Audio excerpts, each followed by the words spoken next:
सब कुछ कहना, लेकिन ये बात मत कह देना असपाल, तुम्हारे बगैर हम जी नहीं पाएंगे असपाल। और नहीं पता है तुम्हें कि बैठी के गम की तन्हाइयों में असपाल, हरे बैठी के गम की तन्हाइयों में, और तेरे बारे में सोचा करेंगे बैठ के गम की तन्हाइयों में।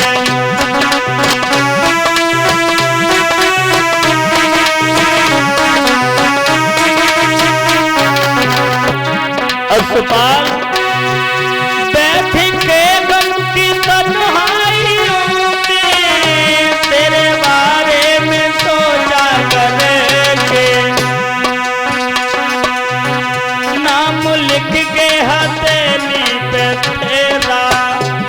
असपाल, नाम लिख के हथेली पे तेरा, याद आने पे चूमा करेंगे, नाम लिख के हथेली पे तेरा।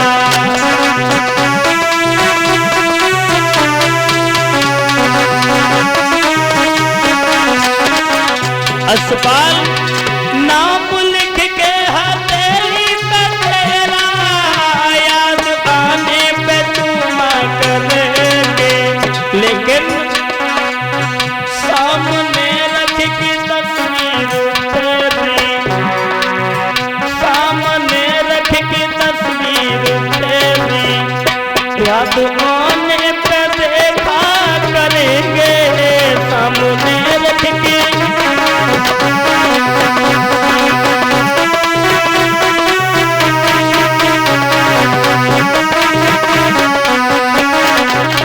असपाल, सामने रख के तस्वीर तेरी, याद आने पे देखा करेंगे, लेकिन जब सोएगा सारा जमाना, जब सोएगा सारा जमाना, तेरी यादों में जागा करेंगे, जब सोएगा सारा।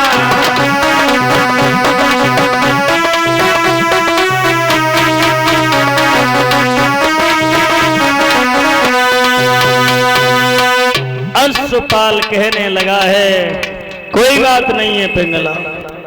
असपाल के पास में आने जाने लगी। अब इस साथ ही साथ एक बात बताते चलें कि ये बात खुली कैसे, अत संचय में बताऊं क्योंकि समय ज्यादा हो गया है। एक बार ऐसा हुआ कि भरतरी के दरबार में ब्राह्मण पहुंच गया। उस ब्राह्मण ने अपने झोली से फल निकाला है और महाराज भरतरी से ये कहा, महाराज इस फल में वो तासीर हो सकती है, जो इस फल को खाएगा वो अमर हो जाएगा। महाराज मैंने सारी जिंदगी तपस्या की है, इस फल के बदले में हमें थोड़ी सी दौलत दे दो। भरतरी ने वो फल ले लिया है, उस ब्राह्मण को थोड़ी सी दौलत दी है। फल महाराज भरतरी ने ले लिया, लेकिन भरतरी सोचने लगी इस फल को मैं नहीं खाएंगे, इस संसार में किसी को मानते तो वो हमारी पत्नी पिंगला है। अब महाराज भरतरी ने वो फल लिया, पिंगला के सामने पहुंच गए, पिंगला से दोनों हाथ जोड़े, पिंगला ये फल है ना, इस फल में वो तासीर है, तुम इस फल को खा लो, तुम अमर हो जाओगी। और पिंगला हम तो तुम्हें देख करके ही अमर बने रहेंगे। पिंगला ने सोचा, कहा महाराज को ये कहाँ पता है कि महाराज से भी ज्यादा मैं किसी और को मानती है। अब पिंगला ने वो फल महाराज भरतरी के हाथों से ले लिया है और महाराज भरतरी को सुलाने के बाद में वही पिंगला फल लेकर के अस्पताल के पास में पहुंच गई। अस्पताल के पास में पहुंच गई, अस्पताल से एक बात कही, अस्पताल हमारे पता नहीं पति फल कहां से लेकर के आए, उस फल में ये तासीर है, तुम इस फल को खा लो, तुम अमर हो जाओगे अस्पताल, और हम तुम्हें देख करके अमर बने रहेंगे। लेकिन पिंगला से भी ज्यादा अस्पताल वो नौकर एक वेश्या से करता था। नौकर ने सोचा ऐसे कहां पता है कि इससे भी ज्यादा मैं किसी और को मानते। अब नौकर ने वो फल ले तो लिया, लेकिन पिंगला जब वहां से गई है तो नौकर सोचने लगा कहां पता है ऐसे ये फल मैं नहीं खाएंगे, ये फल मैं नहीं खाएंगे। अस्पताल ने सोचा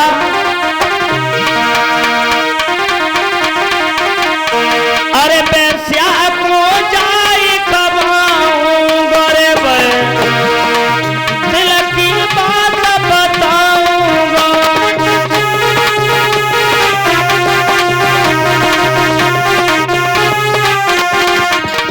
इस फल को वैश्या को जाए खवाऊंगा, बैठला की बात बताऊंगा।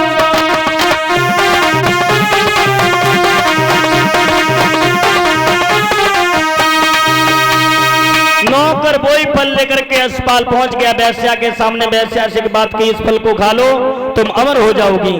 अब वैश्या ने ये सोचा कि शरीर को मैं ये सोच रही हूं कब नष्ट हो जाए, क्योंकि मैंने अपनी जिंदगी में पाप के अलावा पुण्य कुछ नहीं किया। वो फल वैश्या ने ले लिया, अस्पताल तो वहां से चला जाता है, लेकिन वही वैश्या फल लेकर के महाराज भर्तरी के सामने पहुंच गई। फल मारा मारा घूम रहा है, अंत में महाराज भर्तरी के सामने वो फल पहुंच गया। भर्तरी से ये कहा, महाराज ये फल आप खा लो, आप अमर हो जाओगे। भर्तरी ने वो फल जब देखा तो भर्तरी ने सवाल कर दिया, ओए ये फल तेरे पास में कहां से आया? वो वैश्या कहने लगी, महाराज आपके यहाँ पर जो नौकर रहता है वो हमें फल दे करके गया है। भर्तरी सोचने लगे, हमें ऐसा लगता है कि नौकरी के साथ साथ हमारी रानी के महल की चोरी भी करता है। अस्पताल को बुलाओ। अस्पताल को बुलाया, अस्पताल से एक बात कहिए, क्यों अस्पताल हमारे घर में नौकरी करते, इसका मतलब ये तो नहीं है कि हमारे घर में तुम चोरी करो।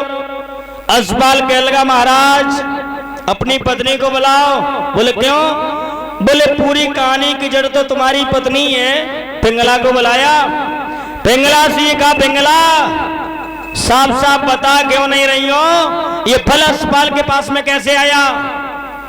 पिंगला नहीं बोली। भर्तरी कहने लगे, पिंगला बोल क्यों नहीं रही हो? नौकर कहने लगा, महाराज उससे कुछ मत कहो। क्यों? उससे कुछ कहते हो दिक्कत उन्हें नहीं, दिक्कत मुझे हो रही है। क्यों? तो भर्तरी से सुपाल कहने लगा, महाराज तुम्हें नहीं मालूम है, अरे तुमसे ज्यादा मैं चाहती है भूप तुम्हारी रानी।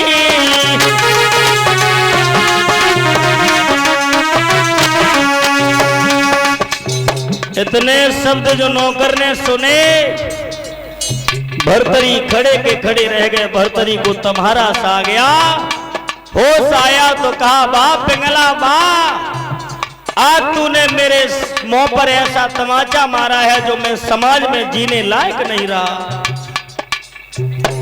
भर्तरी ने झोली उठाई और भर्तरी अपने गुरु के यहाँ के लिए चले गए। झोली उठा करके पिंगला को छोड़ गए। ये कहानी हमें ये सीख देती है कि पत्नी पे भरोसा करो, लेकिन सोच समझ के करो। लेकिन अरे प्रीति करे तो करे, मर्द से नारी से प्रीति करे ना। क्यों?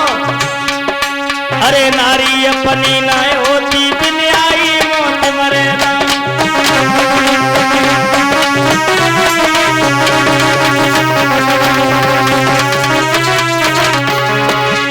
अरे प्रीति भरतरी की देखो, नारी से प्रीति करे ना।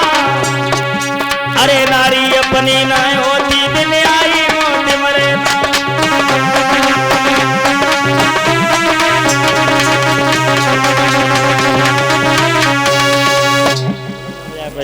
आ ये दो होली रह गई हैं, तो आओ हम ये दो होली सुना दें, उसके बाद में क्षमा चाहेंगे।